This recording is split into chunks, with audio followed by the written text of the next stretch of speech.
Assalamualaikum warahmatullahi wabarakatuh. Alhamdulillahirabbil alamin, arsala rasulahu bil huda waddinil haq liyudhhirahu ala dini kullihi wa kafa billahi syahida. Asyhadu an la ilaha illallah wahdahu la syarikalah wa asyhadu anna Muhammadan abduhu wa rasuluhu allazi la nabiyya ba'dah. Allahumma shalli wa sallim ala hadzal nabiyil karim sayyidina Muhammadin wa ala alihi washabihi ajmain. Amma ba'd. Qala Allah ta'ala fil kitabil karim, a'udzu billahi minasy syaithanir rajim. Ya ayyuhalladzina amanu taqullaha wa qulu qawlan syadida yuslih lakum a'malakum wa yaghfir lakum dzunubakum wa may yuti'illaha wa rasulahu faqad faza fawzan 'azima. Wa qala Nabi sallallahu alaihi wasallam, al-imanu bid'un wa sab'una syu'batan fafduluha qawlu la ilaha illallah wa adnaha adza imatatul adza anit tariq wal haya'u syu'batun minal iman. Hadis yang saya bacakan yang diriwayatkan dari Abu Hurairah radhiyallahu an, bahwa Rasulullah sallallahu alaihi wasallam bersabda, sesungguhnya iman itu memiliki 70 sekian cabang lebih. Yang paling tinggi adalah mengucapkan la ilaha illallah. Yang paling rendah adalah menyingkirkan duri dari jalan. Dan sesungguhnya malu, sifat malu ini sebagian dari iman. Jadi kita bisa perhatikan yang tertinggi adalah ucapan kalimat la ilaha illallah. Yang terendah berkaitan dengan keselamatan manusia. Sehingga Allah jadikan salah satu takaran iman menyingkirkan duri dari jalan. Ini duri, Pak. Dan duri ini hanya ada ketika di dunia mencelakakan orang lain. Bapak-bapak pikirkan, ternyata bapak-bapak telah melaksanakan amalan yang paling tinggi, yaitu menyelamatkan orang lain bukan dari duri, tapi dari nerakanya Allah Subhanahu wa ta'ala. Dengan mendakwahkan kalimah la ilaha illallah. Dan sifat malu adalah sifatnya orang yang beriman. Kemarin saya di India, ada salah seorang mufti. Mufti itu sudah hafal hadis, kemudian hafal ribuan hadis, dia pun hafal Al-Quran. Beliau adalah salah satu murid daripada muridnya Maulana Ilyas rahmatullahi. Dan hadirin, hanya kitab-kitab yang lama itu yang ada di India. Beliau menyampaikan satu muzakarah di mana beliau menyampaikan sesungguhnya ketika jasad Nabi Adam sudah jadi, yang diciptakan dari beberapa tanah yang warnanya berbeda-beda, maka ketika Allah Subhanahu wa ta'ala tiupkan ruh melalui ubun-ubun, maka kalau bapak-bapak lihat bayi yang empot-empotan ubun-ubunnya, itu jalan masuknya ruh.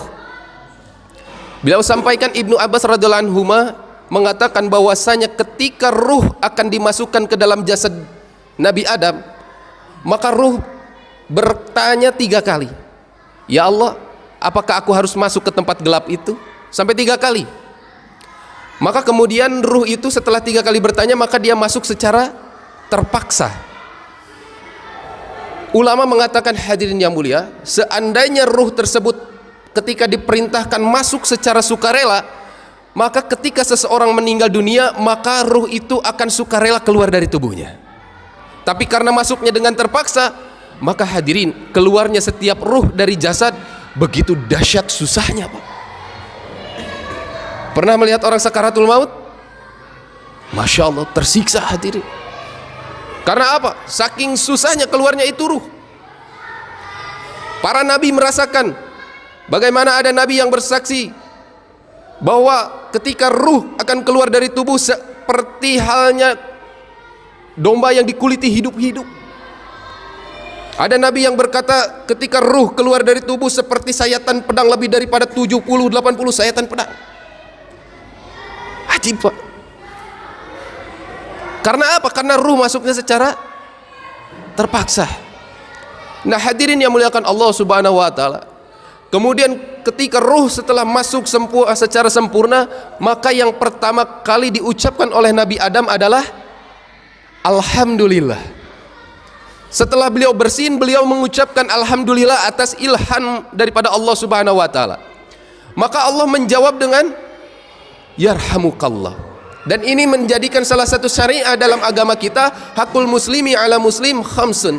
Dan salah satunya adalah radus salam. Yang salah satunya lagi kemudian watasmitu tasmit. Jadi ketika ada orang yang bersin mengucapkan alhamdulillah, maka hak bagi orang yang bersin terus harus dijawab bersinnya dengan ucapan yarhamukallah. Nah hadirin yang muliakan Allah subhanahu wa ta'ala, ketika Nabi Adam bersin, maka beliau melihat daripada 4 cahaya, kemudian 4 kegelapan. Maka Nabi Adam kebingungan, ditanya kepada 4 kegelapan tersebut. Terhadap kegelapan pertama ditanya, wahai kegelapan, siapakah engkau? Maka kegelapan yang pertama menjawab, sesungguhnya aku adalah marah dan tempatku ada di dalam otak. Jadi marah itu merupakan kegelapan. Maka kemudian kegelapan yang kedua ditanya, siapakah engkau? Sesungguhnya aku adalah nafsu dan letakku ada di dalam mata. Kemudian kegelapan yang ketiga ditanya, siapakah engkau? Aku adalah penyakit dan tempatku ada di dalam badan. Kegelapan yang keempat ditanya pula, siapakah engkau? Aku adalah dunia dan tempatku ada di dalam hati. Maka kemudian Nabi Adam alaihissalam bertanya terhadap 4 cahaya. Cahaya pertama ditanya, siapakah engkau? Maka jawaban daripada cahaya yang pertama, aku adalah akal dan tempatku ada di dalam otak sebagaimana marah. Ketika aku masuk ke dalam otak, maka marah yang akan keluar. Jadi harus didahulukan akal. Lihat orang marah hadirin, orang marah selalu kehilangan akalnya. Maka orang yang beriman ketika marah diharapkan menggunakan akal dengan sebaik-baiknya. Kemudian cahaya yang kedua ditanya, siapakah engkau? Aku adalah malu dan tempatku ada di dalam mata sebagaimana halnya nafsu. Jika aku masuk ke dalam mata, maka nafsu yang akan keluar. Maknanya tidak dalam satu tempat tidak bisa ada 2 sifat. Yang ketiga ditanya cahaya, wahai cahaya, siapakah engkau? Aku adalah kesehatan dan tempatku ada di dalam badan. Ketika aku masuk ke dalam badan, maka penyakit yang akan keluar. Maknanya hadirin, kalau kesehatan masuk ke dalam badan, penyakit yang akan keluar. Kalau penyakit yang masuk ke dalam badan, apa yang akan keluar? Kesehatan. Nah cahaya yang terakhir, yang keempat ditanya, siapakah engkau? Maka cahaya tersebut menjawab, aku adalah iman dan tempatku sebagaimana dunia, yaitu ada di dalam hati. Jika aku masuk ke dalam hati, maka dunia yang akan keluar. Nah hadirin yang mulia, Allah tidak mengkehendaki bahwa dalam setiap hati manusia ada 2 kecintaan. Yang ingin Allah adalah kecintaan mutlak terhadap Allah subhanahu wa ta'ala. Maka apa dalam ayat Al-Quran Allah sebutkan, walam yabisu imanahum bizulmin. Jadi orang-orang yang beriman ini tidak mencampur adukan kezoliman dengan kesyirikan. Kezoliman di situ adalah kesyirikan. Apa jaminan Allah bagi orang yang tidak mencampur keadukan keimanan dengan keduniaan? Maka jaminannya adalah ketenangan. Ketenangan, Pak. Bapak-bapak merasakan nggak 3 hari tiba-tiba tenang? Sebelum keluar 3 hari masalah kerjaan dipikirkan, masalah istri, masalah anak. Tapi ketika keluar 3 hari, tiba-tiba semua perasaan itu Allah hilangkan. Jaminan Allah bagi orang yang belajar atas usaha iman, hatinya hanya akan benar-benar dipenuhi dengan iman. Jadi keraguan-keraguan tadi Allah hilangkan. Ini ajib, Pak. Bapak-bapak keluar 3 hari ini hadirin yang mulia, bukan keluar main-main, bukan, Pak. Bisa jadi asbab tangisan bapak-bapak ketika keluar 3 hari. Ada di dunia ini beberapa orang mendapatkan hidayahnya Allah subhanahu wa ta'ala. Ini harus kita yakini hadirin. Karena usaha dakwah adalah usaha menghasilkan hidayah. Dan usaha dakwah adalah pasti lebih daripada kepastian hadirin. Jauh lebih pasti daripada sinar matahari pagi. Matahari terbit di pagi hari, tiba-tiba tidak bisa mengeluarkan sinarnya karena terhalangi oleh awan. Tapi usaha dakwah, barang siapa yang melangkah kakinya untuk dakwah, maka Allah jaminkan turun hidayah, terletak kepada kehendak Allah di mana turunkan itu hidayah. Harus yakini, Pak. Engke bapak-bapak di surga tiba-tiba ayah orang nyamperkan, nuhun Kang Ustad, saya jadi bisa masuk Islam. Kapan saya mengislamkan kamu? Kita nggak sadar Pak, ternyata asbab gerak kita menjadikan seseorang masuk agama Islam. Ini hidayah hadirin. 4 perkara tentang hidayah kita nggak perlu tahu Allah memberikan hidayah kepada siapa saja. Kita tidak perlu tahu Allah turunkan hidayah di mana saja. Kita nggak perlu tahu caranya bagaimana Allah memberikan hidayah terhadap seseorang. Yang penting kita dakwah saja, yakini dengan dakwah akan Allah turunkan hidayah. Hadirin yang muliakan Allah Subhanahu wa taala, di mana hidayah paling besar turunnya? Ibnu Abbas radhiyallahu anhu mengatakan hanya 2 tempat di atas muka bumi yang Allah jadikan tempat terbesar asbab tersebarnya hidayah seluruh alam. Yang pertama adalah masjid, yang kedua adalah rumahnya orang yang beriman. Kenapa masjid hadirin? Karena masjid adalah sebaik-baiknya tempat. Tidak ada tempat yang paling dicintai oleh Allah selain masjid. Maka sekarang tanamkan oleh bapak-bapak dalam hati kita, dalam fikir kita, bahwa rumah saya bukan rumah yang ditempati istri saya, rumah saya bukan rumah yang ditempati oleh anak saya, tapi rumah saya adalah masjid. Sebagaimana apa yang disampaikan oleh Rasulullah sallallahu alaihi wasallam, al masjidu baitu kulli taqiyyin. Masjid ini adalah rumah setiap orang yang bertakwa. Wa taqaffalallahu liman kana masjidu baitahu birawhi wa rahmah. Dan Allah menjamin bagi siapa saya yang menjadikan masjid sebagai rumahnya, jaminannya berupa rahmat. Apa rahmat? Kasih sayang. Allah hanya menurunkan 1 rahmat ke dunia hadirin. Sisanya 99 Allah akan sempurnakan di akhirat. Dengan 1 rahmat yang Allah turunkan ke muka bumi, seekor singa yang lapar 2-3 hari dia tidak makan, ketika dia mempunyai anak maka dia tidak akan memakan anaknya karena rahmat Allah. Padahal hari-hari dia makan daging, hari-hari dia lapar, harus memenuhi hawa nafsunya dalam hal makan dengan daging. Tapi dengan rahmat Allah tidak ada satupun singa yang mampu memakan anaknya sendiri. Karena apa? Karena rahmat. Tapi ketika manusia dicabut rahmat oleh Allah, maka hari ini bisa kita saksikan tidak sedikit ibu yang membuang anaknya. Karena apa? Rahmat Allah tercabut. Maka orang yang seperti itu, hadirin yang mulia, jauh lebih rendah daripada binatang. Hadirin, ukuran daripada kecintaan, kasih sayangnya Rasulullah terhadap ini umat 70 kali lebih banyak daripada seorang ibu sayang terhadap anaknya. Rasulullah pernah menyampaikan dalam satu majelis, tiba-tiba Rasulullah bertanya, wahai sahabatku, tahukah kalian golongan orang-orang yang mulia? Maka para sahabat menjawab, ya Rasulullah, tentu saja para malaikat adalah makhluk yang paling mulia. Maka apa jawaban Rasulullah? Bagaimana mereka tidak mulia? Sementara Allah Subhanahu wa taala menciptakan mereka hanya untuk taat dan beribadah kepada Allah Subhanahu wa taala. Namun bukan itu.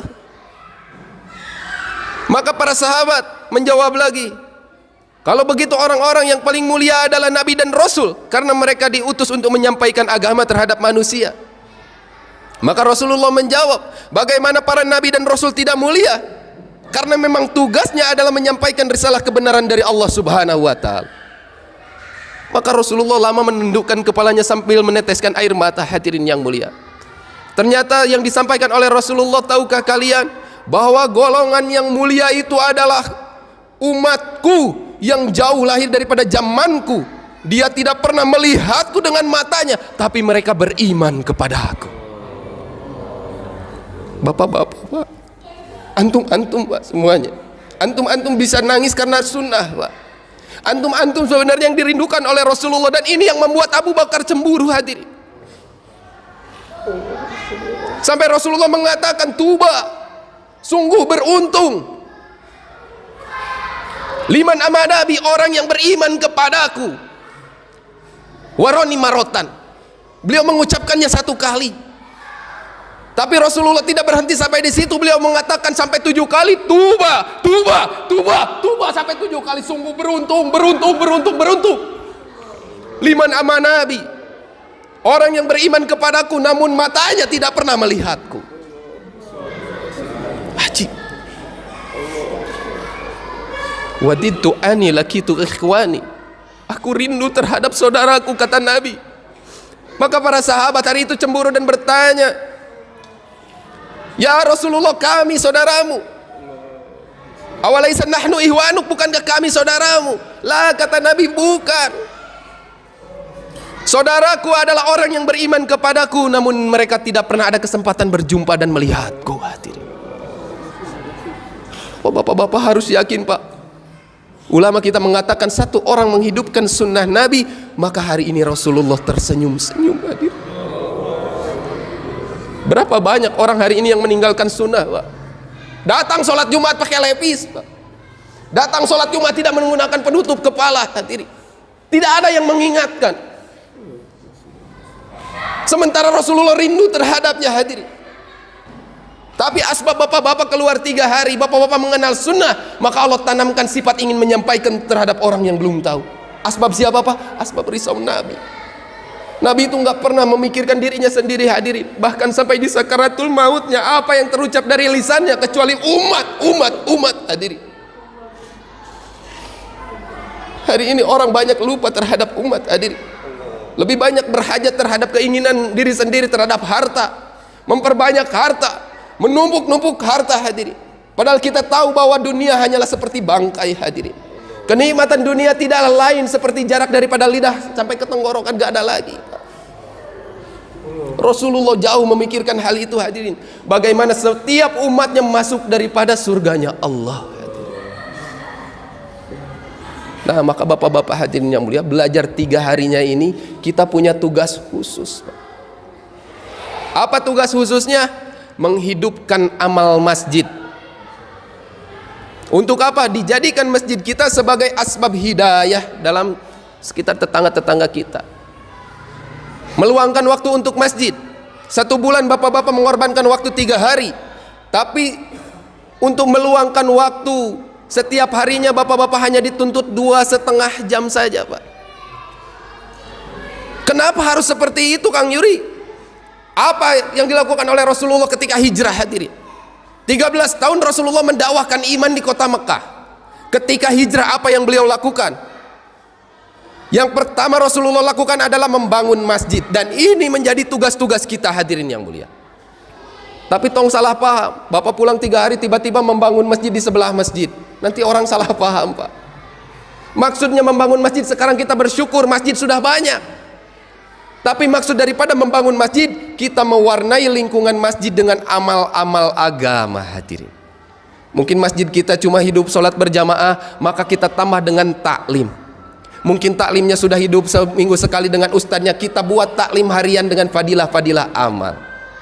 Mungkin sholat berjamaahnya kurang, maka kita bergerak untuk umat agar sholat berjamaah di masjid kita. Bersedia insya Allah.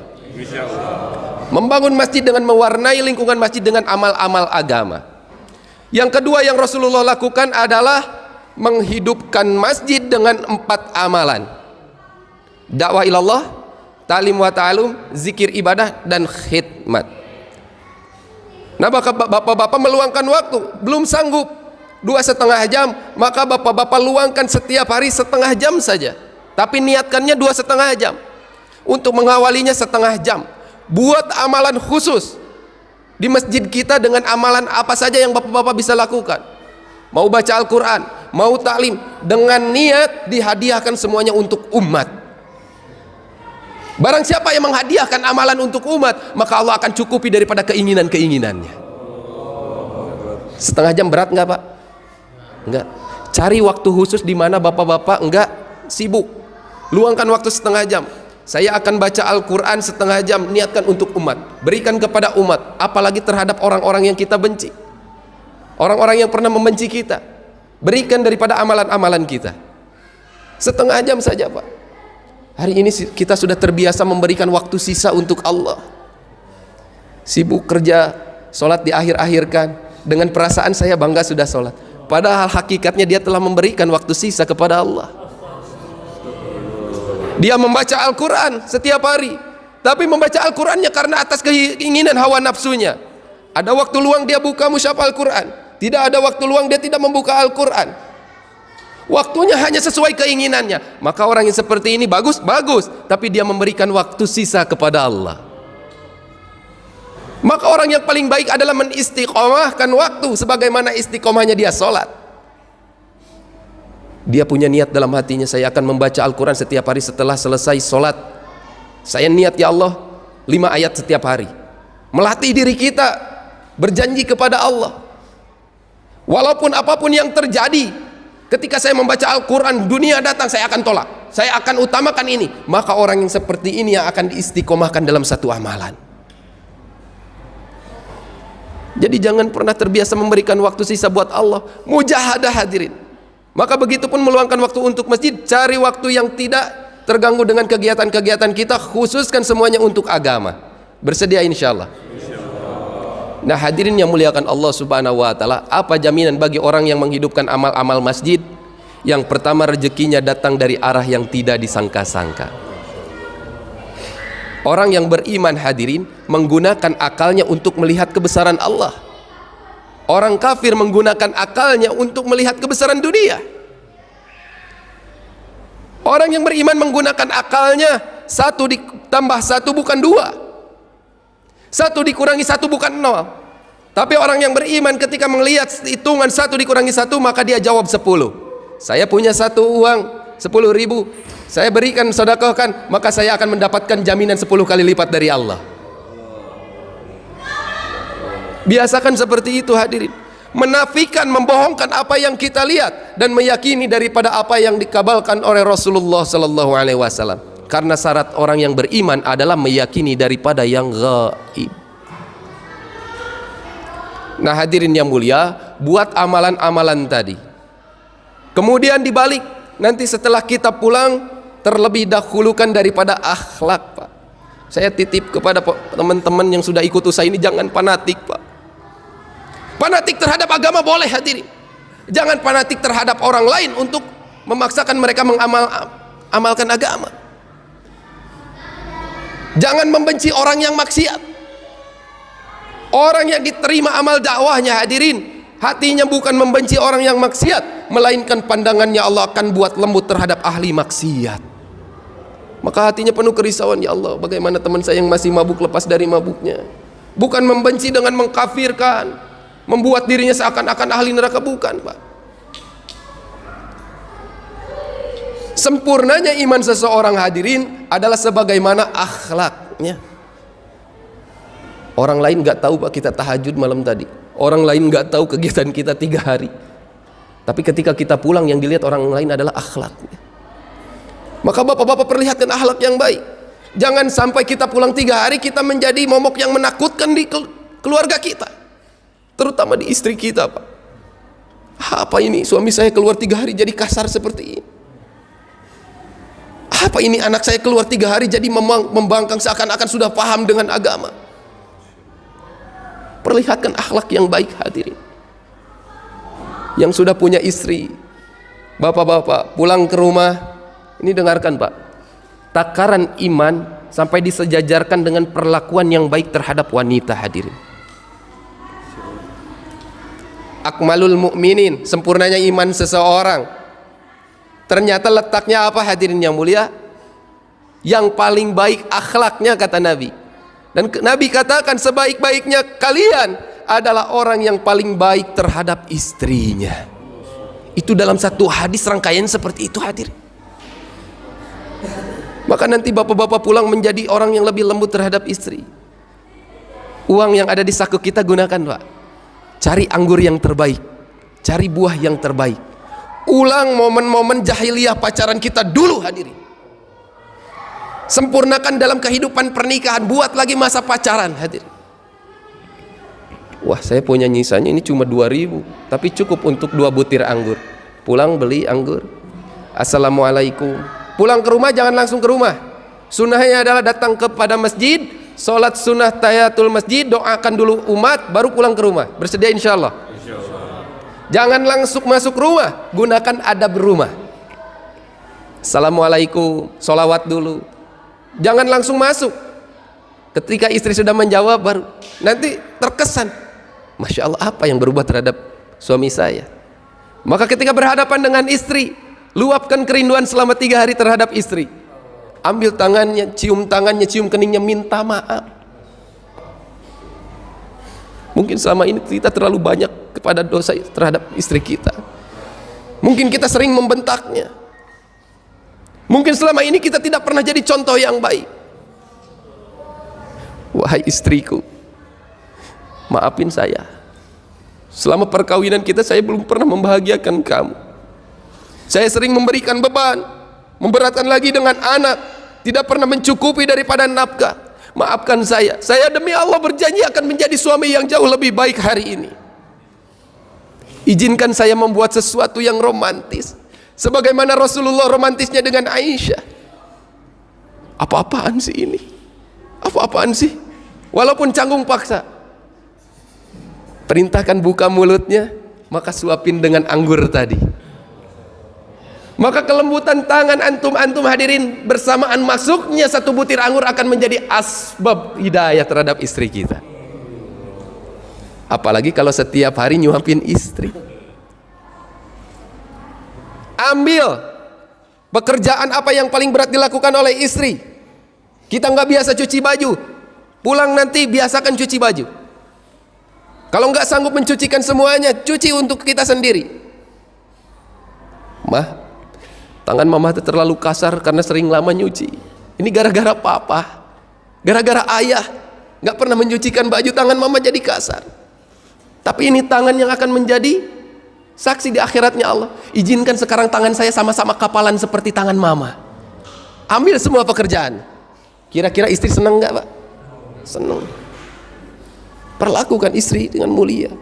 Sehingga hadirin yang mulia, terjadinya dialog indah yang seperti itu dilihat oleh anak-anak kita, maka ini pun akan menjadi asbab hidayah untuk anak kita. Maka tiba-tiba bulan depan, Pak, keluarnya jangan 3 hari atuh, 40 hari. 3 hari aja kayak pengantin baru pulang, apalagi 40 hari. Masya Allah. Buat keindahan hadirin. Jangan seperti mayat. Seperti mayat yang tidak dikuburkan.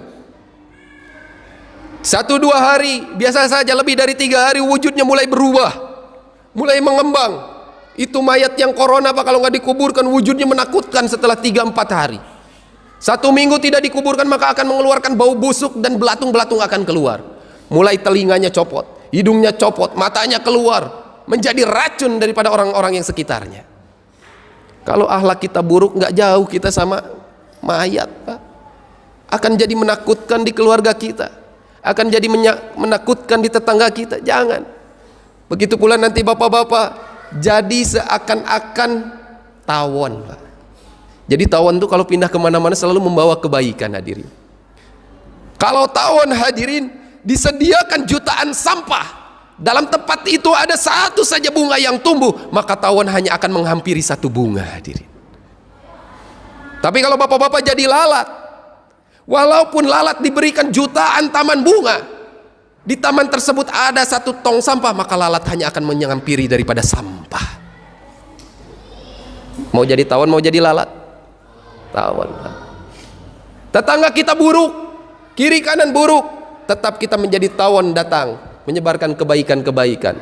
Datang silaturahmi, bawa bingkisan ke tetangga kita, kepada ahli masjid. Perlihatkan dakwah dengan ikramul muslimin, memuliakan saudara muslim tanpa melihat siapa dirinya. Mau itu harakahnya ini, mau ini, jangan dilihat. Itu adalah saudara saya sebagaimana umatnya Rasulullah sallallahu alaihi wasallam. Bersedia insyaallah. Nah, hadirin yang muliakan Allah subhanahu wa ta'ala, pegang erat-erat usaha dakwah ini, Pak. Bapak-bapak ini adalah yang mahal, Pak. Bapak-bapak ini mulia, hadirin. Tidak ada satupun manusia yang tidak mulia ketika dia mengamalkan agama, hadirin. Walaupun awalnya dulu kita sebelum hijrah ada dalam kubangan kemaksiatan, ada dalam kubangan dunia, hadirin.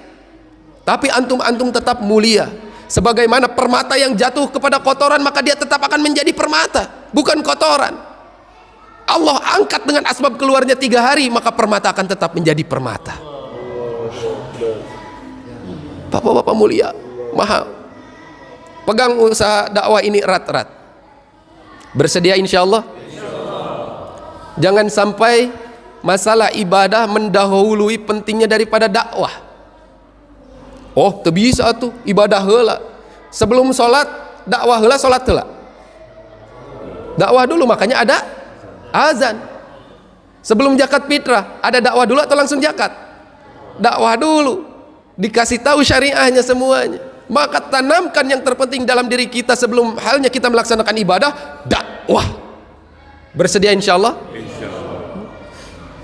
Karena ajib ini Pak, pahala dakwah tuh. Ada salah seorang sahabat Nabi yang dia melakukan satu amalan masjid setiap harinya. Beliau meluangkan waktunya selalu berada di pojok kanan saf paling depan.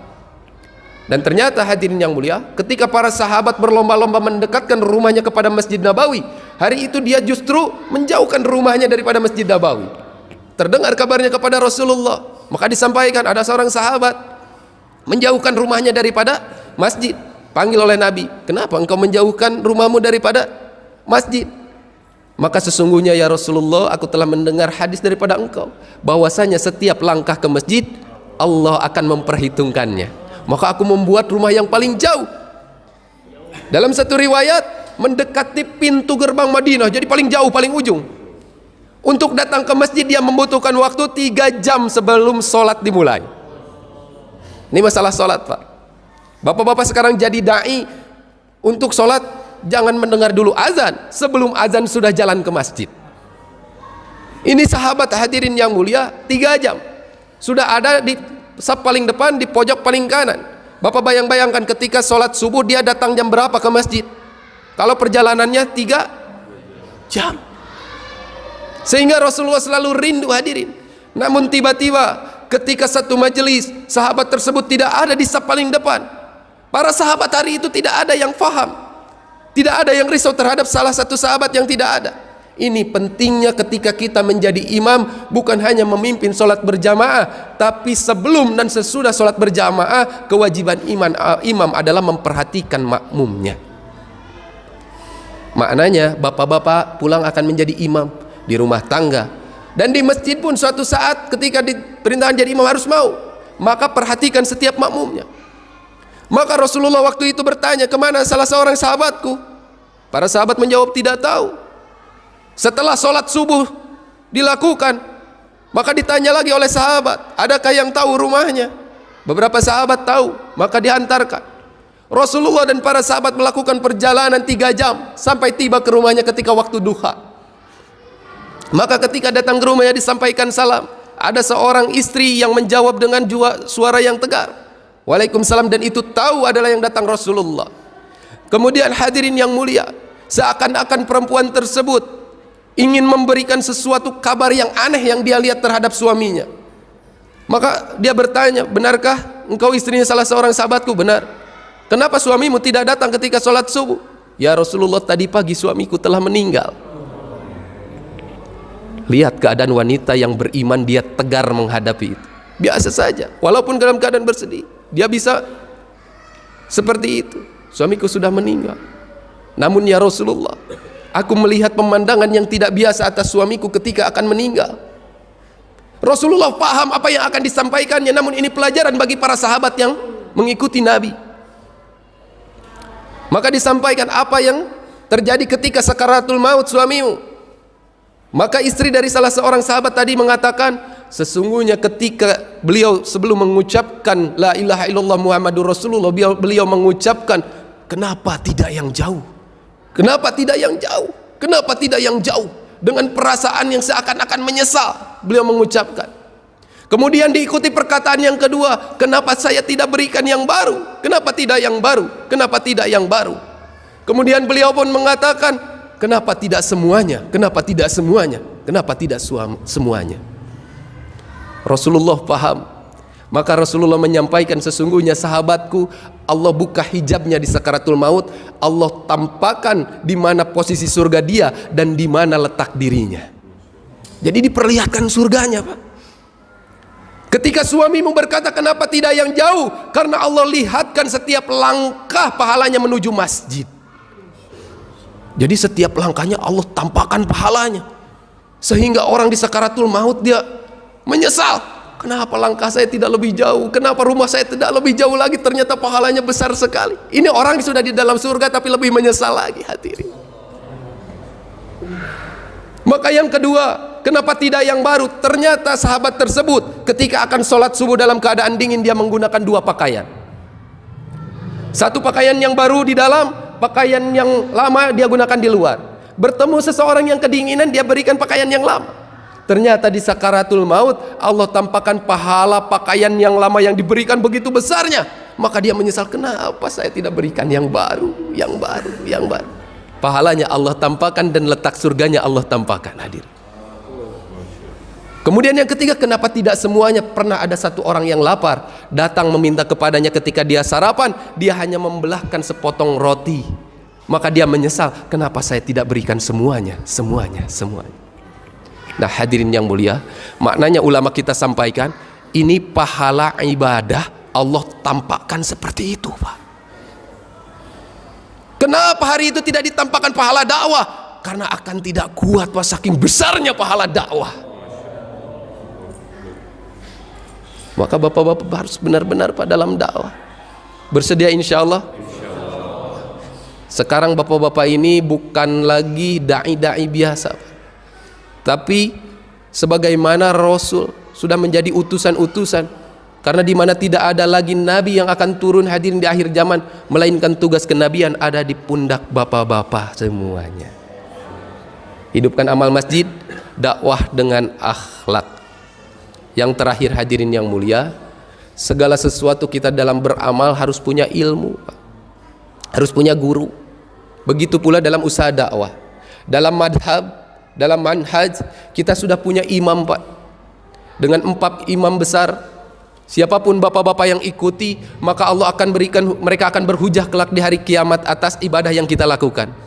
Begitu pula dengan dakwah, kita harus punya guru. Nah, untuk menyambungkan daripada sanad guru ini, bapak-bapak meluangkan waktu setiap minggunya hadir di markas. Luangkan waktunya minimal 1 bulan 1 kali hadir saja. Agar apa? Agar tidak putus sanad. Kelak di akhirat akan ada yang menjamin kita, guru-guru kita. Jadi jangan sampai kita dakwah mengikuti hawa nafsu kita. Bersedia insyaallah? Insyaallah. Subhanallah wa bihamdi, subhanakallahumma wa bihamdika, asyhadu an la ilaha illa anta astaghfiruka wa atubu ilaik.